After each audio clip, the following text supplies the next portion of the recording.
ഒരു പ്രജയെ ഉണ്ടാക്കുന്നത്, ഒരു പുത്രനെ ഉണ്ടാക്കുന്നത് കുടുംബത്തിന് വേണ്ടി മാത്രമല്ല, സമൂഹത്തിന് ഉപകാരിയാകാൻ കൂടി വേണ്ടിയാണ്.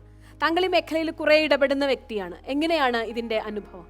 ആധുനിക ഭാഷയിൽ അല്ലെങ്കിൽ ടെർമിനോളജിയിൽ നമ്മൾ marital education, parenting, family education തുടങ്ങിയ കാര്യങ്ങൾ പറയും. നമ്മുടെ പൗരാണിക ഭാരതത്തിൽ അതിൻ്റെ ഭാഗമായിട്ടാണ് യഥാർത്ഥത്തിൽ നടന്നത്. ഈ ഒരു ടൈറ്റിലോ തലക്കെട്ടോ കൊടുത്തില്ല എന്ന് മാത്രമേ ഉള്ളൂ.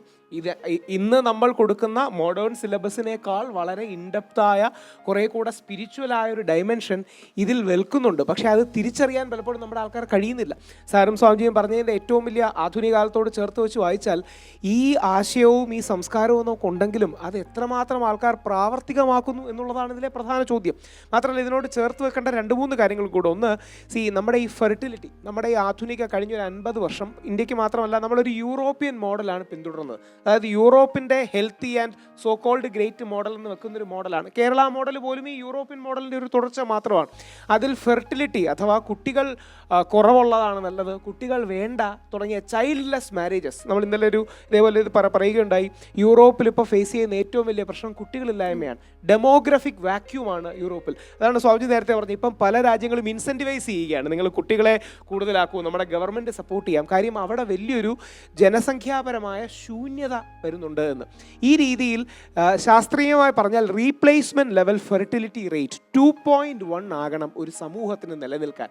അതായത് ഒരു കുടുംബവും ഒരു സമൂഹവും അതേപോലെ നിലനിൽക്കാൻ ഒരു സ്ത്രീക്ക് 2.1 എടുക്കുന്നത് അതിൻ്റെ ആക്സിഡൻറ്റ് റേറ്റ്സിലൊക്കെ മരിക്കുന്നവരുടെ കണക്ക് വെച്ചാണ്. പക്ഷേ ഈ ഫെർട്ടിലിറ്റി റേറ്റ് പലപ്പോഴും നമ്മുടെ ജനതയ്ക്ക് കുറഞ്ഞു പോകുന്നു എന്നുള്ളതൊരു വിഷമകരമായ റിയാലിറ്റിയാണ്. അതിന് മറ്റൊരു കാര്യം കൂടെ ഉണ്ട്, അതും കൂടെ ഇതിനോട് ബന്ധപ്പെട്ട് നമ്മൾ ചർച്ച ചെയ്യേണ്ടതാണ്.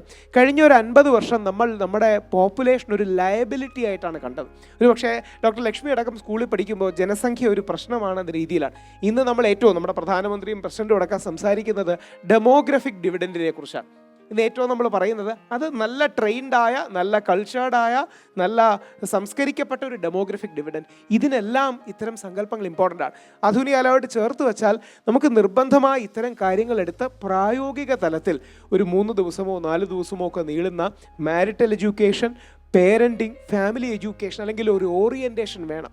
ഒരു കൗതുകമുള്ള കാര്യം പറഞ്ഞാൽ, കോളേജിൽ അധ്യാപികയായി പോകുമ്പോഴോ MBA പഠിക്കാൻ പോകുമ്പോഴോ 2 വർഷം പോകുന്ന സ്ഥാപനത്തിലേക്ക് പഠിക്കാൻ പോകാൻ നമുക്ക് 2-3 ദിവസം ഓറിയൻറ്റേഷൻ നൽകാറുണ്ട്. നല്ല രീതിയിലുള്ള എല്ലാ MBA കോളേജിൽ അമൃതയിലൊക്കെ ഞാൻ തന്നെ പോയിട്ടുണ്ട്. ഇൻഡക്ഷൻ എടുക്കും. ആദ്യം 2 ദിവസം ഒന്നും പഠിപ്പിക്കില്ല, പകരം വെളിയിൽ നിന്ന് വരുന്ന ഞങ്ങളെപ്പോലുള്ളവർ ഓറിയൻറ്റേഷനും ഇൻഡക്ഷനും എടുക്കും.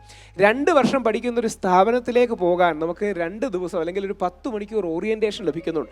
50 വർഷം താമസിക്കുന്ന ജീവിതത്തിലെ ഏറ്റവും പ്രധാനപ്പെട്ട വിവാഹത്തിലേക്കും കുടുംബത്തിലേക്കും പോകാൻ നമുക്കൊരു 10 മിനിറ്റ് പോലും ഓറിയൻറ്റേഷൻ ലഭിക്കുന്നില്ല എന്നുള്ളത് കൊണ്ടാണ് കേരളത്തിൻ്റെ കാഴ്ചപ്പാടിൽ 700% കുടുംബ തകർച്ചകൾ കഴിഞ്ഞ 10 വർഷം അല്ലെങ്കിൽ 15 വർഷത്തിൽ കൂടുന്നത്. അപ്പോൾ ഇത്തരം കാര്യങ്ങൾ ഒരുപക്ഷെ ഈ ചർച്ചയുടെ ഏറ്റവും വലിയ പ്രസക്തി അതാണ്. സിലബസ് അധിഷ്ഠിതമായി നമ്മുടെ സമൂഹങ്ങൾ, നമ്മുടെ സമാജം ഒക്കെ എടുത്ത് ചെയ്യേണ്ടതാണ്. വളരെ പ്രസക്തമായ, ആനുകാലികമായ കൂടി ബന്ധപ്പെട്ട ഒരു കാര്യം കൂടിയാണ്.